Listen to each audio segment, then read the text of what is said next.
stance, how to establish your own stance in the writing. That goes back to what you were asking about voice. And then also audience engagement, which is not, it's not extensive in academic writing, but it does occur, particularly in places like conclusions. Yeah. All right, so let's look at particular tools and strategies that we can use to construct the text with readers' needs in mind. And there are three here that I think are the most important for us. It doesn't really matter about what we call them. I have to call them something just to pull it all together. And this is what, you know, would be quite common in the literature around this. Transitions. Some people call them linking words or signal words. They're words that, or phrases that indicate connections between steps in an argument. Very familiar. Have a look at the examples there. You want to say more along the same lines or give an additional point. So you would say furthermore, moreover, in addition, also. Okay? You might want to compare with something that's been said before. So then you would use a transition word like similarly or however. And these can function between sentences or between paragraphs. Okay? It's a way of linking paragraphs with each other as well. So you might have a paragraph that sets out something, and then the next paragraph would say similarly, and then you give another example or argument or whatever it is. And then there are transitions which signal. That's why they're sometimes called signal words, because they signal to the reader what's going to come next. Thus, the reader now knows as soon as they get to thus, that what's going to happen is a conclusion that you're going to draw from what you've said before. Therefore, nevertheless, will be something that is a negative from, different from what you've said before. Okay. All right, so now frame markers. Again, don't worry too much about the name for it, but I think it actually does really say what it means. Writers, especially in dissertations, but we'll see it in the journal article we look at as well, create frames for readers to understand chunks of text. So something like this chapter focuses on, etc., etc. Now you've created a frame for the reader to understand what the main idea of the chapter is. So you've given the reader a frame within which to read that chapter, to understand it. If you number things, and I think about how important numbering is in your dissertation, you know, 2.1, 2.1.1, 2.1.2, 2.1.3, it all means something. You're creating a frame for your reader to understand how those numbered sections relate to each other. So everything under 2.1, 2.1.1, 2.1.2, 2.1.3, there must all be some thread that's holding it all together. Right. You've created a frame through the numbering for your reader to understand how bits of your text relate together. Something like in conclusion. How are you framing the text that comes next? You're telling your reader to read it as a conclusion to what has gone before. You're indicating your purpose in the next bit of text. So, frame markers.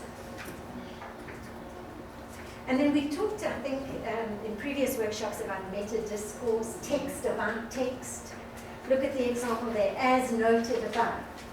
So you write something which tells you about the text. It says, previously in the text, we have noted this, right? So it's a meta-discourse reference referring to another part of the text. Or, you know, when you're talking about your results and referring to diagrams, charts, whatever, see figure 4, see table 1, all right? That's meta-discoursal reference. You're asking your reader to look at another part of the text. So all of those are helping your reader to cope with your text, to understand your text, to see how it's structured to see how this bit of text relates to another bit of text.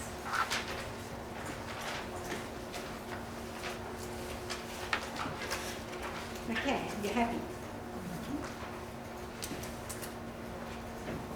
Right, now here's something that is very important in terms of reader expectation, is to get a flow.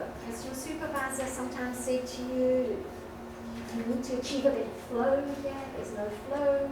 So it's a term that supervisors use. Just look at these two examples there. Tell me which one do you think flows better from sentence 1 to sentence 2.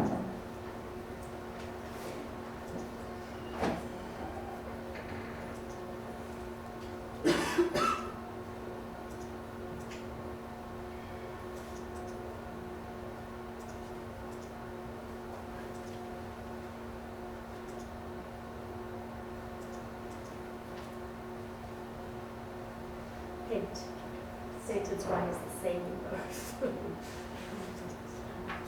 So you're really looking at the different way that the sentence 2 is put together.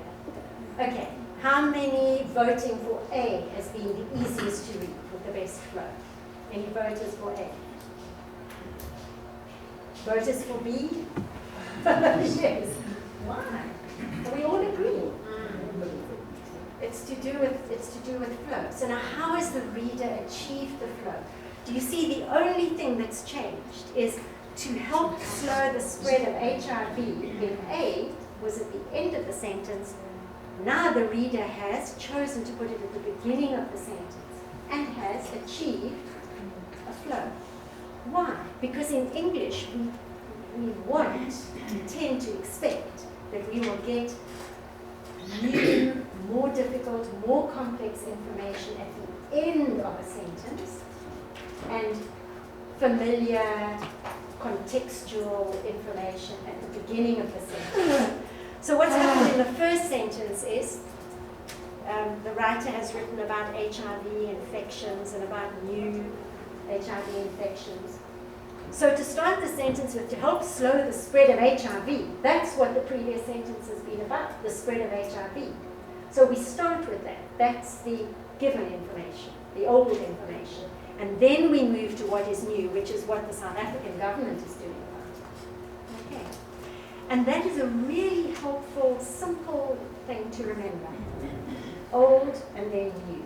Rather put the more complex, new bits of information at the end of your sentence and link the beginning of the sentence to the context or what the reader already knows.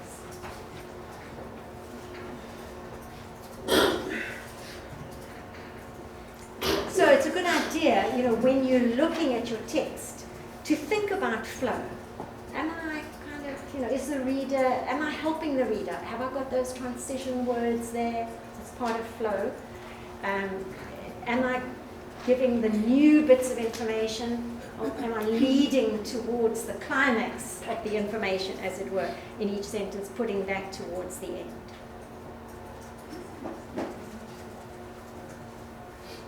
Yeah. And Ruth, Warren, and Colom's put it like this: readers follow a story more easily if they can begin each sentence with an idea that is familiar to them, either because it was already mentioned or because it comes from the context. So put information at the ends of sentences that your readers will find unpredictable or complex and therefore harder to understand. Okay.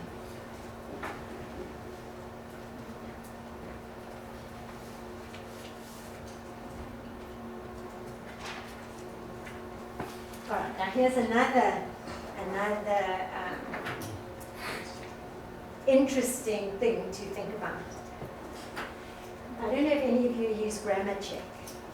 You know the little green wavy line that pops up? If you've ever clicked on that, half the time it tells you this is a passive construction, consider using an active construction. That grammar check hates passive constructions. Now the thing is, the passive construction construction. Do you all know what I mean by passive construction? Let's just have a quick little revision of school grammar. There's an active construction. Increasing demand threatens these forests. Okay, you've got a subject, a verb, an object. That's known as an active construction. But you can turn it into a passive construction by taking the object, making it the subject of the sentence, and changing the verb. These forests are threatened by increasing demand. Okay. Now, the grammar check doesn't like the passive. It wants you rather to put the increasing demand threatens these forests. But actually, the passive, you don't want all passive constructions, I agree. It can be more confusing, it uses more words, it's not as succinct sometimes. And people very often don't like it because they say you can hide who the agent is. So you could say these forests are threatened without mentioning who by you wanted to. And people do in sort of, political, perhaps, or in a commercial context, you might want to not draw attention to who the doer of an action is. Now that's all very true, but just look at the two examples here. You can see the increasing demand for more land threatens these forests. You can see that in the second sentence. Now look at B. However, these rainforests are now threatened with destruction by the increasing demand for more land for agricultural use. There's a passive construction. But I think if I asked you which flows better, you would say B.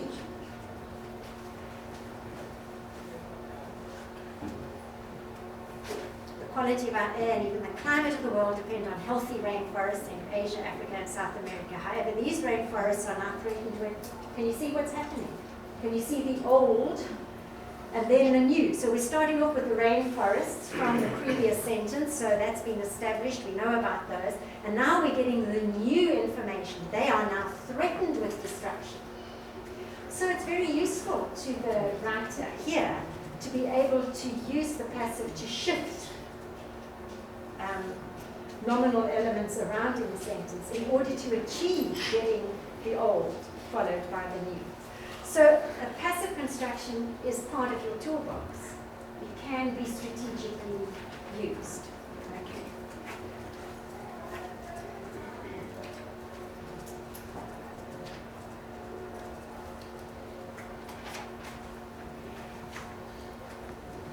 All right, then we want to talk about writer stance.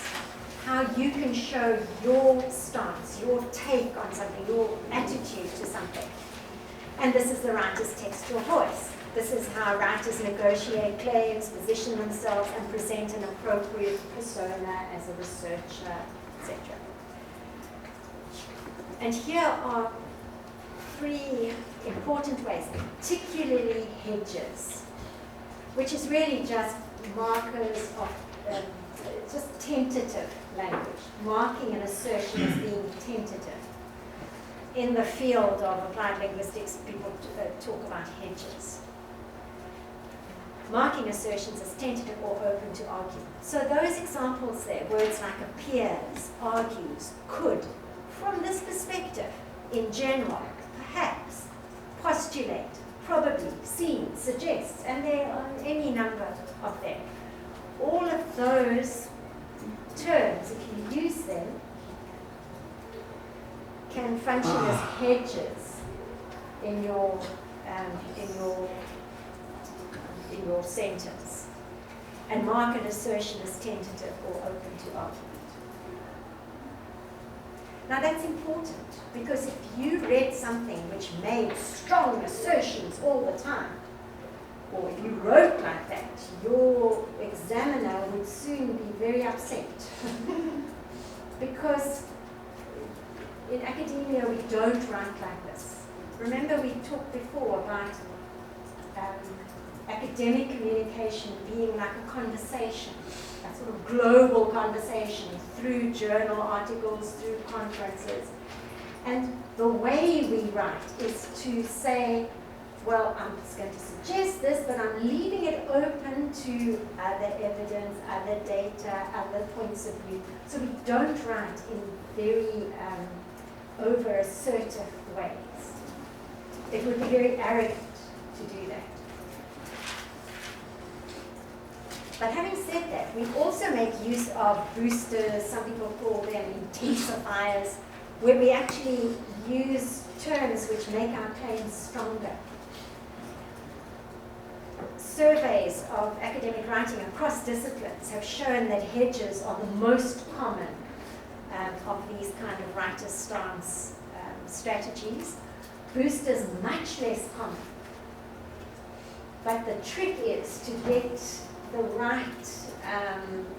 right balance between being tentative and being assertive where you need to be.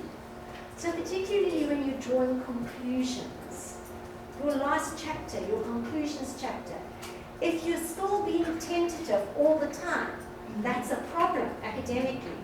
Because as a scholar writing your dissertation or your thesis, you are supposed to have added some value to the field. You've had something to add to the conversation. So at some point you need to be saying, certainly, it has been established, it has been found, such and such never occurred. Whatever has been showed, undoubtedly, certainly, this kind of language you would use in order to assert claims. But obviously you would do it carefully. And when can you assert claims? When your study has clearly shown something, when you've argued, supported your argument, then you can be more assertive.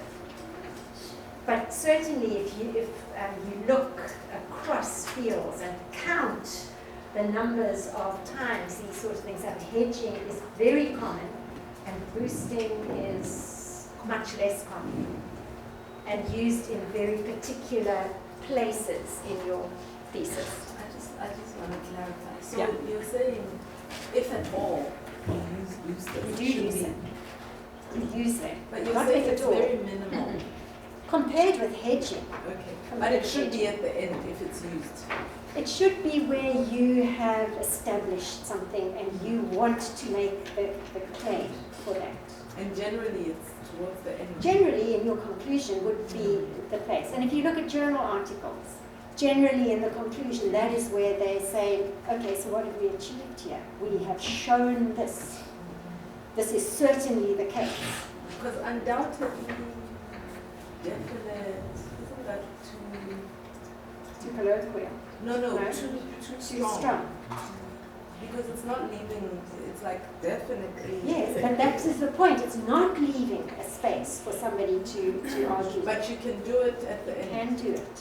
Yes, you can do it. Could be at the end of the argument. Could So be the at the end of the argument argument. could be in the literature review to show that there's a gap. Yes, certainly. Okay. Yes, certainly. Undoubtedly, there's a gap. Undoubtedly. Yes. No, absolutely. Wherever you want to make a claim, that's the way you do it. And that's part of your voice, and that's an important part. Especially for doctoral students, where this is the essence, isn't it, of a doctorate. That if you look at the rules, what have you got to achieve in a doctorate? You've got to advance knowledge in your field. So if you're never going to use boosters, then you're not claiming to advance knowledge in your field. Yeah. Okay. Then attitude markers, even fewer of these, but they do occur. Words like important, unusually, definitely, significant, these kinds of academic judgment words. You can express your attitude to what you're writing about.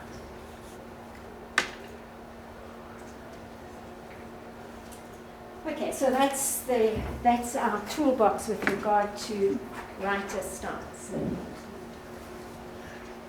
Maybe when we look through the journal article that we're going to look at, we'll pick up also on use of punctuation.